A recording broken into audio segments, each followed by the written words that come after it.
আরেকটু জোরে। কেমন লেগেছে গানটি? কেমন? Thank you.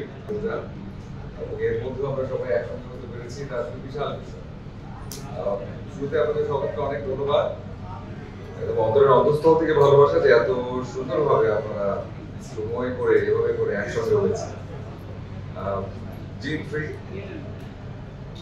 এই বিষয়ে আপনারা কম বেশি এখন সবাই জানেন। পোস্টার এসেছে, একটা গানও এসেছে। গানটির নাম কি আপনাদের কাছ থেকে জানতে পারি? আরেকবার শুনি, আরেকটু জোরে। কেমন লেগেছে গানটি? কেমন? Thank you.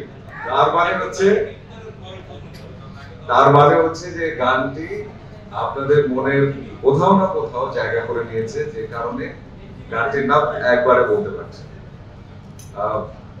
কন্যা দিয়ে শুরু, সবার হৃদয়ে জায়গা করাটা, এবং আমাদের সকলের চেষ্টাই হচ্ছে এটা যে কাজটি আমরা করছি, যে কাজটি আপনাদের সামনে নিয়ে আসছি, সেটা যেন আপনাদের মনের মনি কোঠায় ঠাঁই করে নেয়, এবং শুধু একজন না, পুরো পরিবারের সকল মানুষের সেই প্রচেষ্টা জিন শুরু থেকে করে এসেছে, এবং জিন 3 ইনশাআল্লাহ সেটা অবশ্যই করবে। এই ছবিতে যে কারণে আজিজ ভাইয়ের লেখা, এবং আজিজ ভাইয়ের লেখাটি আমার ভীষণ ভালো লাগার একটি কারণ আছে।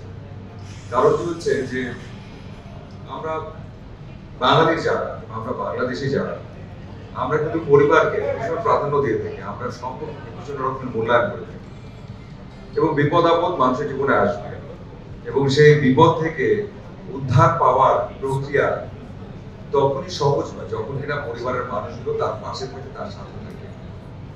একজন মা ছেলের সম্পর্ক, একজন মা ছেলের পাশে দাঁড়ানো, কিংবা একজন ছেলে তার মায়ের পাশে দাঁড়ানো, এই সম্পর্ক যে কতটা অটুট, কতটা মজবুত, সেটা যে কোনোভাবে চাইলে কোনোভাবেই ভাঙা সম্ভব না, এমন একটা দুর্দান্ত বার্তা আছে এই গল্পটি।